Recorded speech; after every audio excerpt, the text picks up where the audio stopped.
வணக்கம். இன்னைக்கு நம்ம சேனல்ல பார்க்க போகிறது சளி இருமலுக்கான ஒரு மருந்து பொடி. இதில் 12 வகையான மருந்து பொருட்கள் சேர்த்து பண்ண போகிறோம். இது எல்லாமே நாட்டு மருந்து கடையில் ஈஸியாக கிடைக்கும். ஒரு தடவை இந்த பொடியை நம்ம பண்ணிட்டோம்னா 6 மாதத்துலேருந்து 1 இயர் வரைக்கும் நம்ம ஸ்டோர் பண்ணி வச்சுக்கலாம். இப்போ இது செய்கிறதுக்கு என்னென்ன பொருட்கள் தேவைன்றதை பார்க்கலாம். சுக்கு 100 கிராம் எடுத்து வச்சுருக்கேன். அதே அளவுக்கு கொத்தமல்லி 100 கிராம், மிளகு 50 கிராம் எடுத்தால் போதும். சுக்கு, மிளகு, கொத்தமல்லி இந்த 3 பொருளை தவிர மற்ற எடுத்து வச்சுருக்கிற எல்லா பொருளுமே 10 கிராம் அளவு தான் எடுக்கணும். இது கடுக்கா, இதில் உள்ள கொட்டையை எடுத்துகிட்டு நம்ம தோல் மட்டும்தான் யூஸ் பண்ணணும். இது கான்ஸ்டிபேஷன் வராமல் தடுக்கும். இது நறுக்கு மூலம். இது நம்ம உடம்புல எவ்வளவு சளி இருந்தாலும் அதை ஈஸியாக வெளியில் கொண்டு வந்துடும். அதுக்காக நம்ம இதை சேர்த்துக்கிறோம். இது அதிமதுரம். இது இருமலுக்கு ரொம்ப நல்லது. வெறும் வாயிலே கூட இந்த அதிமதுரத்தை வச்சுட்டு தண்ணி குடிச்சிட்டு வந்தோம்னா இருமல் கண்ட்ரோல் ஆகும். இது சித்திரத்தை. இதுவும் சளியை வெளியில் கொண்டு வரதுக்காக நம்ம சேர்த்துக்கிறோம். அக்கரா, வாயு விலங்கா, கேஸ் ட்ரபிள் ஏற்படாமல் இருக்கிறதுக்காக இதை நம்ம சேர்க்குறோம்.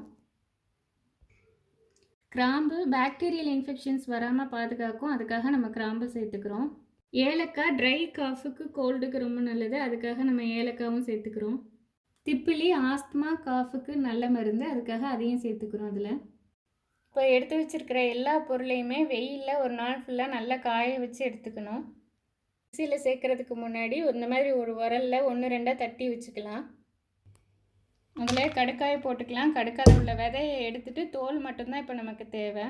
இப்போ தட்டியாச்சு. இந்த கடுக்காயில் உள்ள இந்த விதையை மட்டும் எடுத்துடணும். தோல் மட்டும்தான் நம்ம யூஸ் பண்ண போகிறோம். இப்போ இந்த மாதிரி தட்டி வச்சுருக்கிறத ஒரு பிளேட்டில் நான் எடுத்து வச்சுக்கிறேன்.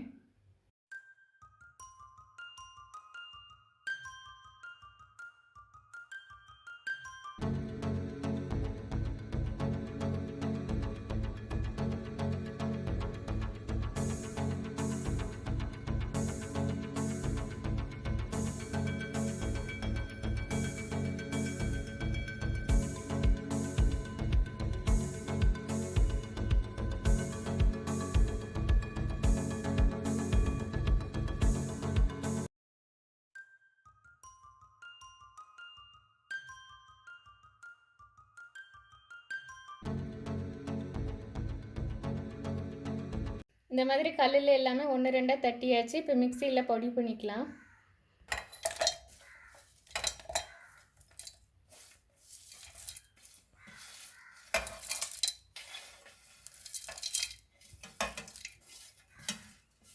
இது கூடவே நம்ம கொத்தமல்லியும் மிளகையும் சேர்த்துக்கலாம்.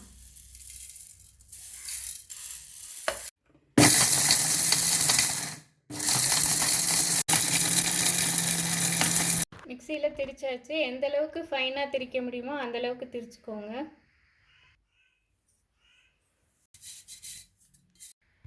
நான் சொல்லி இந்த அளவுக்கு பொடி வச்சு திரிச்சதில் இந்த அளவுக்கு நமக்கு பவுடர் வந்திருக்கு. இப்போ இந்த மருந்து பொடி ரெடி ஆயிடுச்சு. இந்த பொடியை இப்போ எப்படியெல்லாம் யூஸ் பண்ணலான்றதை பார்க்கலாம். நான் ஏற்கனவே 5 வகை மூலிகை குடிநீர் பண்ணி வீடியோ போட்டிருக்கேன். அந்த குடிநீரில் சுக்கும் மிளகும் மட்டும் சேர்த்து இந்த குடிநீர் செஞ்சுருப்பேன். அந்த சுக்கு மிளகு பொடிக்கு பதிலாக இப்போ நம்ம செஞ்சு வச்சுருக்கிற பொடியை சேர்த்து குடிநீர் செய்யலாம். வீடியோவோட லிங்க்கை நான் டிஸ்கிரிப்ஷனில் கொடுக்குறேன். தேவைப்படுறவங்க செக் பண்ணி பார்த்துக்கோங்க. இந்த பொடியை வெந்நீரில் கலந்து பனங்கற்கண்டு இல்லைன்னா தேன் கலந்தும் குடிக்கலாம். இந்த பொடியை தேன் கூட கலந்து குழச்சி சாப்பிட்லாம். சின்ன குழந்தைங்களுக்கு இந்த மாதிரி குழச்சி கொடுத்தோன்னா ஈஸியாக சாப்பிடுவாங்க. இந்த கொரோனா டைமில் வீக்லி ஒன்ஸ் நம்ம இந்த குடிநீர் செஞ்சு குடித்தோன்னா நமக்கு இம்யூனிட்டி கிடைக்கும்.